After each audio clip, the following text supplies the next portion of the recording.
bilang, aku melakukan itu bukan buat orang ini yang jahat sama aku, tapi karena aku bersyukur Allah kasih rezeki yang aku punya dan kesempatan hidup aku yang masih baik-baik saja. Tanpa orang-orang itu aku masih bisa berdiri sendiri. Walaupun aku dicoba disakitin, coba dihancurin sama orang-orang yang jahat ini, tapi Allah tetap tunjukin loh, kamu tetap luar biasa gitu. Ya itu aku bersyukur, ya udah aku tetap baik sama orang, aku hilangkan dendam.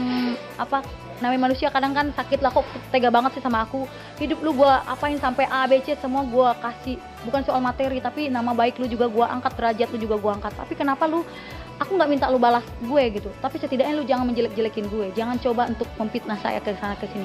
Tapi namanya manusia, balik lagi, karakter orang kan beda-beda.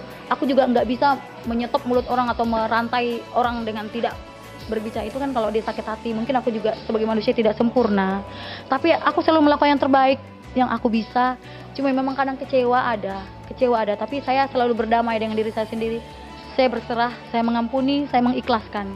Itu yang membuat saya jadi, ya udahlah, kasihan dia, ya udahlah, walaupun gimana pun dulu dia pernah ada di hidup saya, ibaratnya itu kayak manajer saya atau pembantu saya atau siapapun, karyawan saya gitu, saya tetap baik, supir saya tetap baik. Tapi itulah intinya, orang itu akan tersadar sendiri, dia bilang, aduh, di saat orang-orang nggak bisa bantu dia, ternyata orang yang dijahatin ini doang yang bisa nolong dia, kan malu sendiri. Jadi aku bilang sama diriku, aku harus tetap baik sekalipun orang ingin membuatku hancur.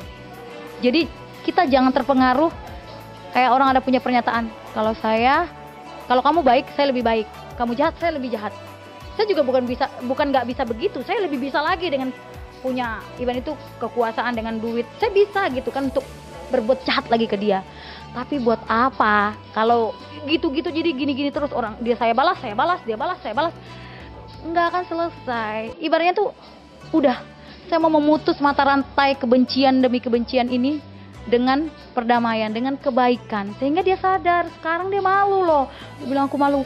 Dia sering, dan aku sering kirim masih, karena aku tahu dia nggak ada kerjaan, putus kerjaan, nggak ada apa, ngekos pun harus numpang sama kawannya. Tiap bulan aku kirim ke rekening dia, aku kasih tahu kawannya, bilang sama dia ada rekening, bilang jangan selalu dari Eva, misalnya jangan kasih tahu kalau itu dari aku, karena aku gitu tuh, Vin. Kenapa? Karena aku mau dia tahu nih, kalau ini loh orang yang you jahatin sampai dia nyesal, sampai dia kadang nangis, tapi aku maafkan. Kalau dia mau datang ke aku juga tetap baik, nggak akan merubah itu. Bukan 1-2 orang tapi banyak lagi, dan akhirnya mereka sadar sendiri loh. Jadi ada memang kayak langsung, walaupun bukan waktu yang sama ya, kemudian hari dia ngerasa, akhirnya ada yang minta maaf, ada yang mengakuin kesalahannya, banyak. Ada yang kayak bilang, kamu tuh nggak ada duanya sih teman, dan bahkan nggak ada lagi orang kayak kamu. Jadi akhirnya mereka sadar dengan sendirinya. Kenapa? Karena aku nggak balas kejahatan mereka, karena aku nggak mau terlena sama sama kesakitan aku, nggak mau fokus sama rasa kecewa aku coba udahlah, ikhlas.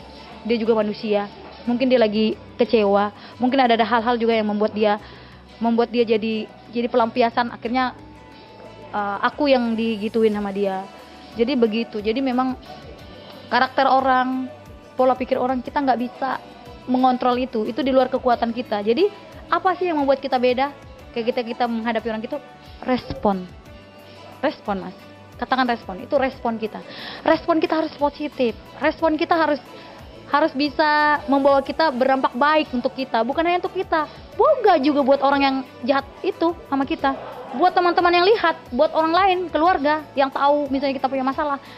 Banyak orang bilang, kamu tuh hati kamu tuh udah kayak malaikat banget sih, sampai orang-orang teman gue atau siapapun, kamu tuh dijahatin orang, kamu kayak udah babak belur, masih aja kamu baik sama orang. Nggak usah dikirim lagi dah, nggak usah dibantu lagi deh, nggak usah didengarin lagi deh gitu. Orang tuh cuma manfaatin kebaikan kamu. Banyak banget kayak gue bilang, bukan, aku melakukan itu bukan untuk mereka, tapi untuk diriku, karena aku tahu Allah kasih aku hidup yang lebih baik. Mungkin inilah saatnya aku menunjukkan bahwa ya ibaratnya tuh, walaupun aku disakitin, tuh aku tetap baik gitu. Aku menunjukkan warnaku yang tetap putih, warnaku yang tetap stay positif gitu.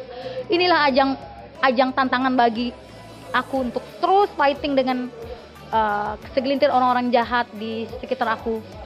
Dan aku bersyukur juga dengan mereka, dengan Allah tunjukkan mereka jahat sama aku tahu ternyata aku pilih bisa nih toksik, orang-orang yang racun dalam hidup aku bisa kayak Allah singkirin. Tapi aku nggak benci, nggak dengan meninggalkan benci di hatiku, tetap tanda kutip aku tetap baik sama mereka, cuma memang kepercayaan udah tidak sama lagi.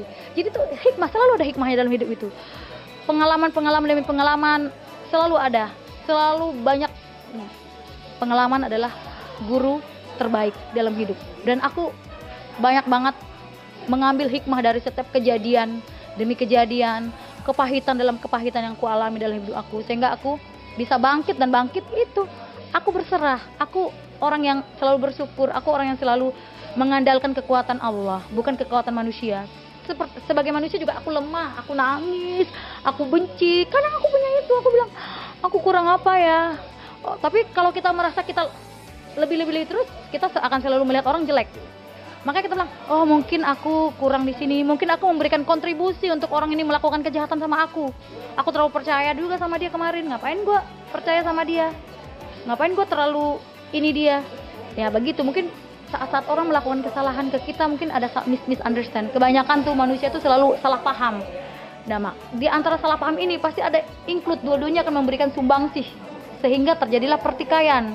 Jadi jangan ngerasa satu lebih baik. Dua-duanya pasti ada hal yang membuat mereka sehingga bersinggungan. Karena apa? Karena nggak ada manusia yang sempurna. Aku udah bilang, balik lagi, pada hakikatnya manusia itu tempat salah dan dosa. Benar ya. Dan ketika aku bagikan ke orang jadi kayak dengarnya juga kadang mereka, wow, kamu tuh udah cocok jadi ustazah lah, udah kamu hijrah, ini kamu udah dengan Ustadz Kiwil kemarin nikah, udah cocok lah. Kadang gitu dibercandain sama teman-teman.